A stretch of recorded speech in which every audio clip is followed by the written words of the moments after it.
윤창중 칼럼스랑 TV, 윤칼세 TV는 어떤 스폰서도 없이 국민과 해외 동포 여러분의 자발적 구독료와 도서 구입에 따른 이윤으로 힘들게 운영되고 있습니다. 여러분에게 6권의 책을 권유합니다. 3년간의 죽음보다도 더 고통스러웠던 그 기록을 담은 피정, 그리고 박근혜 대통령 탄핵을 기록한 2017년 12월 운명, 문재인 정권의 피비린내 나는 정치 보복을 상세히 기록한 칼춤과 부활, 박근혜 대통령의 탄핵이 과연 정당했는가, 유승민의 배신의 정치가 정당했는가를 물으면서 제가 대구에 내려가서 쓴 깃발, 이렇게 6권의 책을 권유합니다. 여러분이 윤칼세 TV를 유지시켜 주시기 바랍니다. 이준석 체포영장 위기다. 세 번째 칼럼에 앞서서 여러분 윤칼세 TV 운영에 여러분 좀 도움을 주십사 하는 말씀을 제가 빼놓지 않을 수가 없고요. 윤칼세 TV 운영이 항상 적자입니다. 매달 이 적자 운영에 좀 여러분들이 도움을 주십사 하는 말씀을 드리고, 세 번째 방송을 하기 전에 사실은 제가 오늘 좀 약간이야 봐도 대단히 우울합니다. 네. 아까 우리 승초이님 이야기를 제가 드렸는데, 아침에 제일 먼저 들어오시는데 안 들어오시길래 제가 가슴이 쿵했어요. 왜 그랬냐면은 사실 어제 말이죠. 제가 사무실에서 이제 퇴근을 했는데, 하고서 집에 돌아왔는데, 집에 돌아와서 내일 이제 조마이뉴스를 준비하고 있는데 문자가 하나 날라왔어요. 그래서 열어보니까 윤칼세 TV 제가 3년간의 집거를 마치고서 세상에 나와서 예컨대 북 콘서트를 하며 돌아다닐 때에 저를 정말 많이 도와줬던 지인이자 그야말로 윤창중의 열렬한 팬 중에 한 분이 계셨어요. 여러분 윤칼세 TV를 시청하고 계신 분들 중에 기억하실 수 있을 거예요. 대구, 경주, 부산 이런 데 갔을 때 마지막에 나와서 한 30초 정도 인사하고 들어간 참 대단한 미인이 한 분 계셨어요. 여성분이. 근데 그분이 어제 돌아가셨다는 문자가 어제 왔어요. 정말 내가 아주 정말 충격을 받았어요. 새벽에 자다가, 제가 잠을 깨는 사람이 절대 아닙니다. 그냥 저는 10초 안에 잠이 들어요. 10초도 안 걸립니다. 한 5초 안에. 근데 자다가 몇 번을 깼어요. 참, 동지 한 분이 올해 60입니다. 60. 그쵸, 62. 60이네, 60. 여러분 아마 기억하실 분 계실 거예요. 참, 여러분과 함께 참 삼가 명복을 빌고, 방송 끝나고 나서 그분이 대구에 사는 분이에요. 대구에. 여러분들 기억하실 거예요. 지금 서울대학병원에 제가 문상을 제 집사람하고 가도록 하겠습니다. 참 여러분과 함께 삼가 명복을 빌면서 여러분들도 항상 건강해지시기 바랍니다. 네, 저는 여러분들을 저는 동지라고 저는 생각하고 있어요. 자, 세 번째입니다. 이준석 체포영장 위기다. 자, 이준석의 성상납 의혹 사건이 본격적으로 거론된 게 언제냐면, 네? 잘 따져보세요. 정확하게 한 달입니다. 작년 12월 27일 가세연에서 폭로하고, 그 다음에 29일 강용석 김세희가 고소 고발을 했죠. 그리고 나서 이게 계속 잠복을 했어요. 그러다가 이게 본격적으로 부각한 게 언제냐면 6월 2일 이준석이가 우크라이나에 가는 것이 확정적이다라고 얘기하면서 6월 2일 지방선거 결과가 나오자마자 혁신위를 띄우면서 이준석의 성상납 의혹 사건이 정치 문제, 이른바 국민의힘의 권력 투쟁의 문제로 급격히 비화한 거예요. 네. 그러니까 6월 딱 한 달 동안에. 그래서 지금 어떻게 되어 있냐. 이게 좀 하나의 그 평가를 하는 겁니다. 조선일보가 이준석을 보호해주기 위해서 기회 있을 때마다 이준석을 지지하는 기사를 쐈죠. 그리고 당대표가 성상납 의혹 사건에 개입돼 있는, 명백히 개입돼 있고 증거인멸 교사 의혹까지 받는 그런 문제인데도 불구하고 그 잘난 조선일보는 단 한 번도 사설을 쓰거나 단 한 번도 칼럼을 게재하지 않았어요. 이게 조선일보인 거야. 이준석 체제를 유지해야 한다는 게 조선일보의 방침인 거야. 어? 그럼에도 불구하고 6월 달에 계속 이게 불거져 나온 거야. 그래서 어제 마침내 이준석이가 성상납 의혹과 증거인멸 교사로 체포영장이 떨어질지 모른다는 그 이야기가 나왔어. 누구의 입에서? 바로 김소연 변호사하고 건희사랑 회장을 맡고 있는 강신업 변호사의 입에서 이게 나온 거야. 이야, 굉장히 중요한 이야기야. 이게 지금 이준석을 결정적으로 작살내고 있는 사람들이 누구냐면 이른바 이준석에 의해서 작살난 사람들에 의한 어떻게 보면 보복이야. 네. 김수현 변호사 이준석 때문에 개 박살났어. 그래가지고 지난번에 윤석열 대선 캠프에 조직 1본부 부본부장의 임명 발표됐다가 잘려진 거야. 그 다음에 강신업 변호사. 이 양반이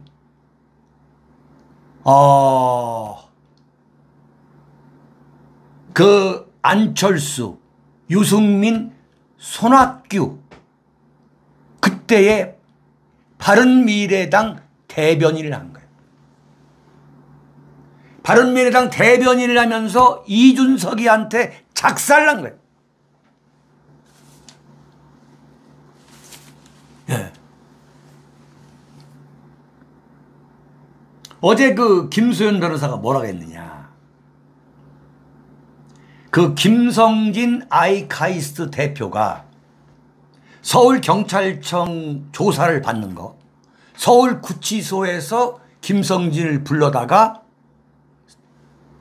서울경찰청에서 수사관들이 조사를 했는데 그 조사가 끝나고 나서 김수현 변호사가 기자들한테 뭐라고 브리핑했느냐. 오늘 조사에서 구체적인 진술과 자료가 완벽하게 나와가지고 진술이 너무 구체적이라 빼도 박도 못하는 상황이 됐다 이거야. 그러면서 이준석이가 토론이라고 착각해서 그 토론하는 수준으로 범죄를 빠져나갈 생각을 하면 정말 체포영장이 나갈 수도 있다고 말했어. 체포영장이. 나는 이게 공갈탄이 아니라고 보는 거예요. 제가 이것을 구조적이고 입체적으로 제가 설명을 해드릴게요. 자, 뭐냐. 이준석이가 지금 처음에 만약에 우크라이나에 가지 않고 혁신위를 띄우지 않고 지방선거가 끝났을 때 자, 나는 당대표로서 대통령 선거에서 윤석열 대통령을 만드는 데 성공했고 지방선거에서도 경기도지사에서는 우리가 패배했지만 전반적으로 우리가 이긴 거 아니냐. 나는 당대표로서 나름대로 소임을 다했기 때문에 윤석열 정권이 출범하는 것을 계기로 나는 물러나겠다.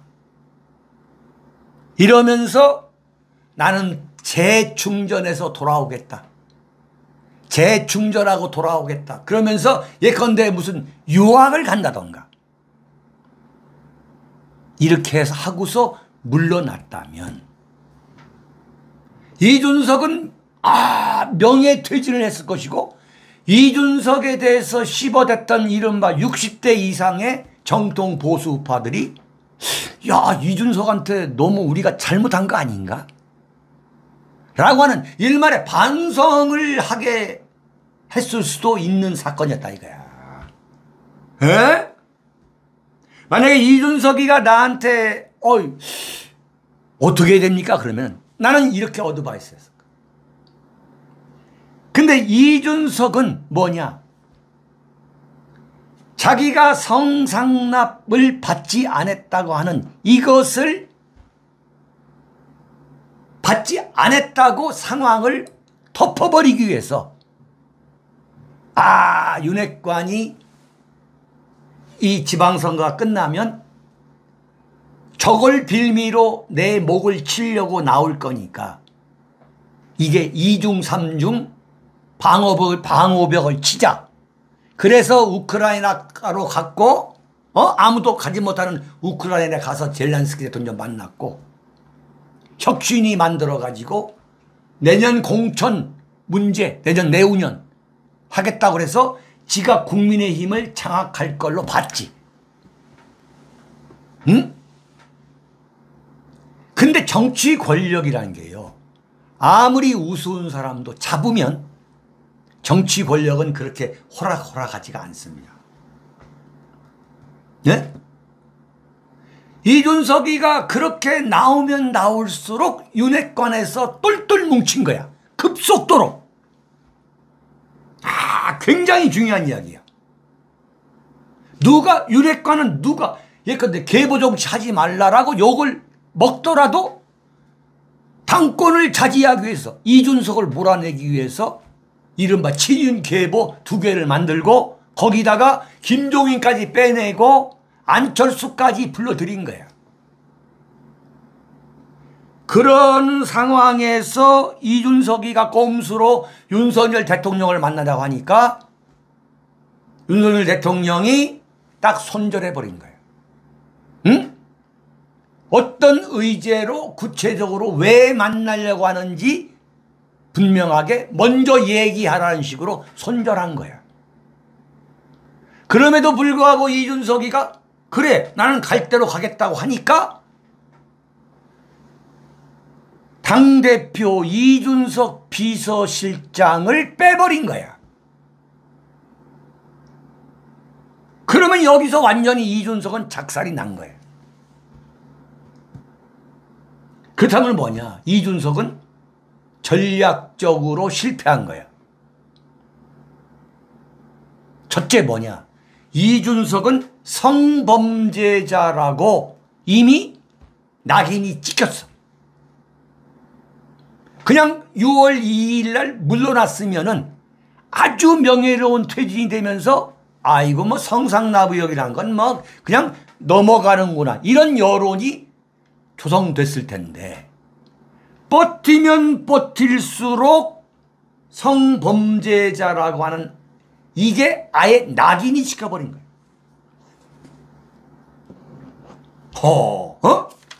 이건 이준석이가 어마어마한 피해를 본 거야.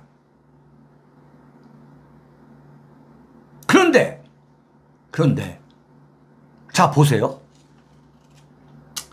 이게 이준석이에 대해서 체포영장이 발부될 가능성이 대단히 높다고 봐야 되는 이유가 있어. 그게 뭐냐? 이준석이가 7월 7일 날 윤리 결정을 승복하지 않을 거라고 100%. 네? 그러면 윤리위에서 저는 이준석을 징계한다고 저는 봐요. 가능성이 높다. 네?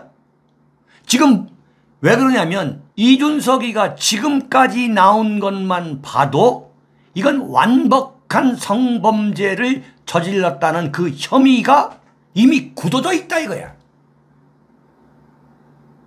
이런 상황에서 이양희는 말이죠. 증거인멸 교사로만 이준석을 잡으려고 했는데 그 성상납 의혹 사건을 꿰맞출 수 있는 구체적인 증거가 지금 엄청나게 나온 거야. 구체적으로 날짜와 뭐 룸사롱 이름까지도 다 액수까지 다 나온 거야. 그렇다면 뭐냐? 그렇다면 이양희도 피할 수가 없어. 아주 재미있는 게. 그러니까 역시 솔로몬의 지혜였다라고 말한 제 진단, 처음 진단이 나는 맞다고 봐요. 2주간의 시간을 준 건 뭐냐? 이준석이가 자진 사퇴를 하라고 시간적 여유를 준 거야. 인간적으로, 정치적으로. 과거 박근혜 대통령 그 박근혜 새누리당 비대위원장 시절에 이른바 그 비대위원이라고 하는 그 인연, 그 의리 때문에 이준석한테 2주간의 시간을 준 거야. 근데 그때의 이준석이가 물러나는 것도 방법이야. 근데 이준석이 볼 때는 내가 너무 성범죄자로 굳혀진 마당에서 여기서 물러나면은 내가 완전히 성범죄자로 낙인이 찍힐 뿐만 아니라 당대표 자리도 잃어버려가지고 재기가 불가능하다. 이렇게 판단을 해가지고 지금 맞짱을 뜨는 거거든. 응? 그래서 당대표 비서실장이 사표를 냈는데도 불구하고 나는 모르는 일이다라고 지금 꼼수를 부리는 거야. 자기 나름대로는. 응? 그러나 내가 볼 때는 이게 뭐냐. 박성민을 사퇴시킨 거. 그건 윤석열 대통령의 생각이 아니면 이건 불가능한 거거든. 그러면 윤석열 대통령이 마드리드에서 돌아오기 전에 이준석한테 최후 통첩을 한 거예요. 밑장 빼기를 해가지고 최후 통첩을 한 겁니다. 이걸 지금 다 알고 있는 거야. 그래서 완전히 이준석이는 지 따라다니는 청년 몇 명밖에 없어요. 지금 지금 이준석을 지지했던 김용태 청년 최고위원이란 자도 이준석 당대표가 성남공항 나가가지고 윤석열 대통령한테 이거 안 했다는 거 이걸 씹고 있더라. 이미 끝난 거예요. 자, 그런데 이준석이가 계속 가겠다는 거 아니야? 그러면 7월 7일 날 이양이가 이준석을 뭐 제명한다던가 이랬을 경우에 이준석이가 승복 못하겠다 하고 또 정치투쟁을 벌인다 이래. 그러면 이 이준석을 어떻게 잡을 거냐? 나는 그게 바로 경찰에서 이준석을 소환한다. 에이, 그럴 리가 있나? 권력은 그렇지가 않아요. 경찰에서 이준석을 소환해가지고 체포영장을 발부해가지고 감옥에 가두는 사태가 얼마든지 올 수 있다고 저는 봐요. 그게 바로 권력이라는 거야. 그러면 이준석의 전략이 완전히 빗나가는 거야.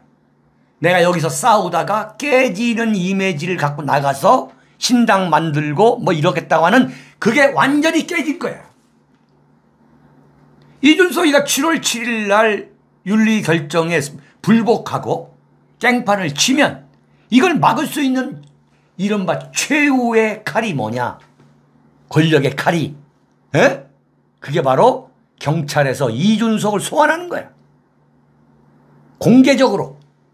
그래가지고 이준석한테 체포영장을 치는 거야. 만약 이준석이가 안 온다? 체포영장을 때리는 거야. 그러면 이준석은 그걸로 끝나는 거죠.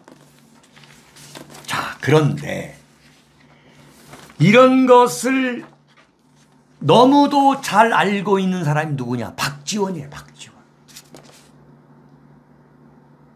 이준석이가 지금 이렇게 당하고 있는 것이 얼마나 억울하다는 것을 박지원이가 잘 알아. 이미 경험해봤기 때문이에요. 김대중 대통령에서 노무현 정권으로 넘어갈 때 김대중 정권의 대통령 후보를 무슨 이인재라던가 이인재가 아니라 노무현으로 바꿔야 된다 해서 그 노무현을 대통령 후보로 만들어서 공작을 이른바 노품이라는 공작을 만들고 기획하고 추진하고 그걸 끝까지 다 총연출한 사람이 누구냐? 그게 박지원인 거예요. 근데 노무현이가 정권을 잡자마자 이른바 남북 정상회담과 관련한 대북 송금 사건 그 특검을 만들어 가지고 박지원을 구속을 시킨 거예요. 그러니까 노무현 대통령을 만들었는데 감옥을 간 박지원이나 지금 대선 지방선거를 이겼다고 이준석 대통령한테 당하는 거, 그 상황이 똑같은 거야. 기가 막힌 거야.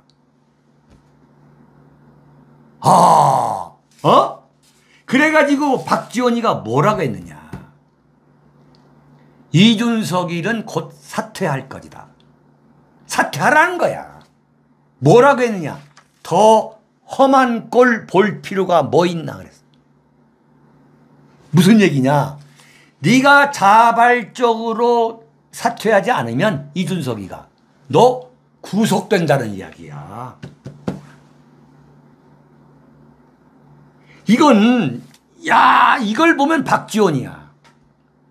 이준석이가 보수당의 대표가 돼서 정권교체에 성공했고 지방선거에서 압승을 했지만 태양은 둘이 아닌 하나다. 태양은 둘이 아니라 하나다 이거야. 권력 세계에서. 근데 이준석이가 어떻게 처신을 해야 되는지 잘 알았어야 하는데 설치다가 이준석이가 저런 꼴을 당했고, 자 봐라, 친윤 비서실장까지 오늘 사퇴를 해버렸으면 오동잎이 떨어지면 가을이 온 것을 알아야 한다. 어찌됐든 이준석 이는 견딜 수 없을 것이다 그랬어. 그래서 내가 이준석한테 처음부터 거취를 결정하라 한 거다. 사형 선고를 받고 죽는 것보다 이게 뭐냐? 경찰에서 체포해버리는 거야. 자기 스스로 물러가서 다시 재기하는 방법을 택해야 한다. 파워게임이라고 하는 것은 밀리면 가는 것이라고 그랬어요. 이야, 권력을 아는 거야. 파워게임이란 건 파워가 있어야 버리는 거야. 에? 근데 이준석은 지금 완전히 고립무원이 된 거야. 그러니까 사형 선고를 당하기 전에, 사형 선고 당하면 뭐야? 정치 생명이 끝난다는 거 아니야. 저기 전에 스스로 물러나라는 거지. 그런데도 이준석이는 뭐야? 물러날 일이 없다고 한 거지. 그렇다면 어떻게 되냐? 이준석 운명은 감옥에 가는 거야. 감옥에 가는 거예요. 네. 거기까지 갈 거라니까. 네. 자, 네 번째입니다. 네 번째. 우파 장기 집권 예고하는 이재명. 오늘 뭐 동시 시청자 수가 지금 2235명인데 좋아요 수는 지금 972명이야. 여러분들 좋아요 좀 한번 눌러주세요. 이게 막말로 이게 무슨 돈 들어가는 소리입니까? 네네네네네. 자, 좋아요 1000명 한번 넘겨보세요, 여러분. 이야. 자, 네 번째, 다섯 번째, 여섯 번째. 앞으로 30분 동안 딱 지금부터 30분 동안. 자, 여러분. 우파 장기 집권 예고하는 이재명입니다. 어제 이재명이가 그동안 침묵을 깨고 처음으로 페이스북을 통해 가지고 윤석열 정권을 조졌어요. 뭐라고 조졌느냐? 2020년 9월 21일 그 서해상에서 일어난 월북 조작 사건에 대해서 이재명이가 뭐라 했느냐? 이것은 색깔론이다. 거짓말로 정쟁을 도발하고 몰두하고 있는 것이다. 민생에 집중해달라. 이게 대장동 마적단 사건이 딱 터지니까 이거 국민의힘 게이트고 이거 곽상도 게이트고 그런 그 아주 야비한 수법에 이재명이가 그대로인 거야.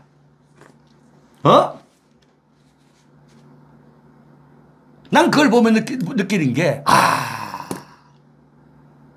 어쩌면 저렇게 문재인하고 똑같은 인간이냐. 명색이 인권 변호사야. 근데 지금 밝혀지고 있는 월북 조작 사건에 대한 진실이 이게 색깔론이라는 거야. 아니, 어느 누가 이걸 색깔론으로 몰아가는 거야, 이게? 응?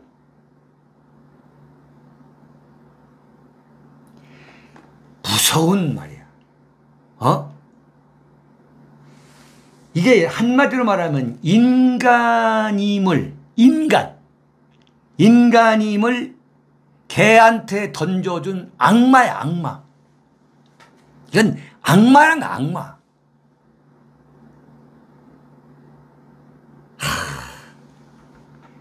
그야말로 정치인이라는 가면을 쓴 악마야. 근데 이재명이가 색깔론이라고 치고 나온 이유가 뭐냐 이게. 50대 50 이른바 진영 싸움으로 몰고 가겠다는 거지. 네? 첫째, 50대 50의 진영 싸움으로 몰고 가는 거야. 응? 월북 조작이니 뭐니 아무리 증거를 들이대도, 천안함이 폭침이었다고 아무리 증거를 들이대도 대한민국 국민의 상당수는 천안함은 폭침이 아니다라고 지금까지 믿고 있어요. 이걸 알아야 돼, 우리가. 바로 요 수법이지. 그런 진영 싸움을 기반으로 이재명이가 이번 8월 말 전당대회에 출마하겠다고 하는 선언인 거야. 그렇게 읽어야 되는 거야. 아, 이재명 출마하겠다는 소리구나. 어? 이재명이가 출마하겠다는 소리를 이렇게 하는 거야. 여기 악마 이재명이가 있습니다. 어? 딱 이거야. 이거 완전히 우리를 뺄갱이로 몰라고 합니다. 어? 이래가지고 진영 싸움에 불질러가지고 이재명이가 작년에 대선 후보로 공식 선언했을 때 자기 고향이라고 하는 안동에 가서 뭐라고 했느냐. 안동에 가가지고 이재명이가 첫 번째 뭐라고 했느냐. 대한민국은 친일파와 미군 점령군의 합작품이다.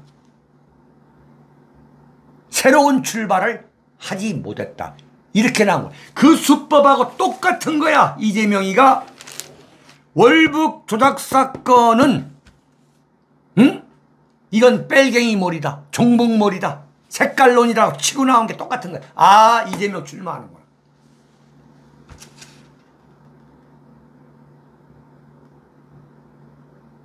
어? 이재명 출마하는구나. 이건 100% 출마해. 그러면 이재명이가 출마하면 지금 민주당에서 뭐 3명, 4명이 지금 나오고 있잖아요. 이 사람들이 과연 이재명을 꺾을 수 있을 건가? 내가 지금 오늘 보면은 이건 꺾을 수가 없어. 이재명 나오면 이재명 당선되는 게 틀림없는 거야. 이재명이가 당대표 될 가능성이 대단히 높다는 거야. 자, 그러면 이재명이가 당대표로 출마를 한다면 그 반 이재명 세력이 민주당에서 나와가지고 분당을 할 거냐? 이런 소설들을 쓰고 있어. 이건 한마디로 말도 안 되는 소설인 거야. 이재명을 대신할 대항마가 민주당에 있다면 그게 가능한 얘기예요. 우리 보수 우파들이 감정 빼고 봐야 한다니까. 이재명은 누가 뭐라 해도 윤석열 대통령한테 0.73% 불과 24만 표 차이로 떨어진 사람이야. 이재명이가. 저렇게 지금 코너에 몰려도 이재명은 이재명 나름대로 좌파에서 절대적 지분이 있는 사람이에요.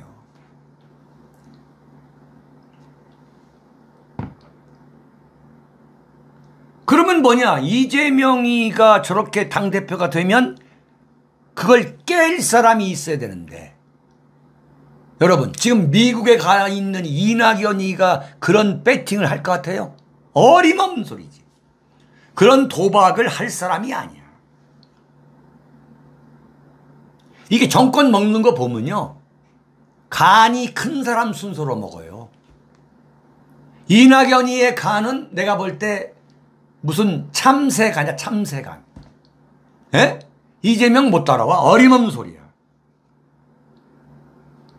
그러면 이재명의 대항마가 이낙연이가, 야, 내가 뭐, 이거 지금 미국 가 있잖아. 그러니까 흐름을 모르는 사람이거든. 그러면 민주당 그대로 가는 거예요. 민주당 그대로 가고 이재명 능가할 인물이 없다. 그럼 어떻게 되느냐? 이재명이가 당대표 되고 전면 부상한다 이거야. 그러면 윤석열 대통령한테 도움이 되느냐 안 되느냐 이걸 우리가 따져봐야 돼. 윤석열 대통령한테 엄청난 도움이 되는 거지. 그때는 분위기가 어떻게 되느냐. 윤석열이가 마음에 들지 않더라도 이재명 때문에 윤석열 지지하자라는 여론이 또 생길 수가 있어. 네. 그러면 민주당은 어떻게 되느냐? 완전 개판돼 버리는 거야. 그러면은 그렇게 되면 우파에서 누가 나오든 이재명 이긴다고 봐야 해. 네?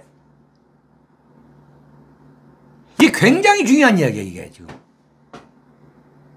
이재명이가 당대표 되면 그 여력으로 2027년까지 몰고 가서 대선 후보가 되려고 할 거라고. 그럼 앞으로 5년 후에 우파에서 누가 나오든 이재명 되는 거야. 이재명이 떨어지는 거야. 우파가 되는 거야.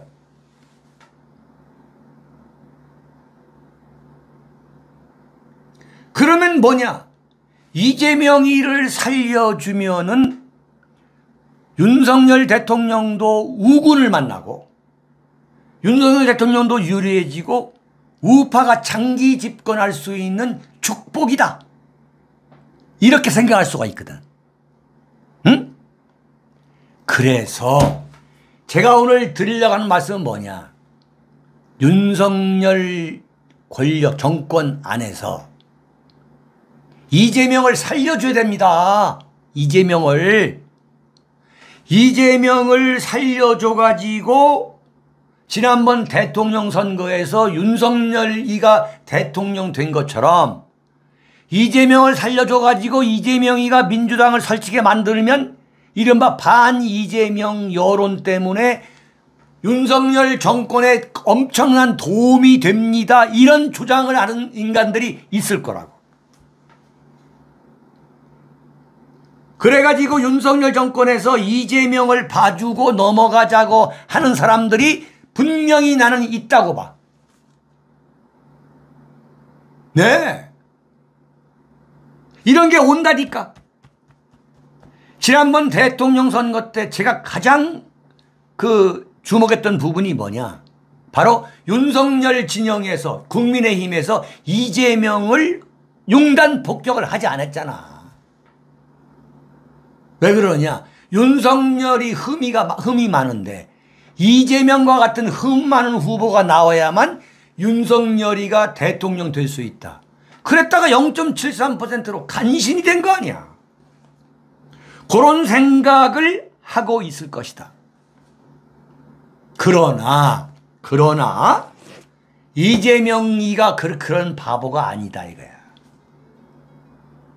여기서 만에 하나 윤석열 대통령이 이재명을 치지 않고 봐주고 넘어가자 이런 생각을 했다면 이건 착각일 거다. 이재명이가 윤석열 대통령이 대통령 잘 해먹고 성공적인 대통령이 될 것으로 만들어 줄 거냐? 어림없는 소리야. 어림없는 소리야.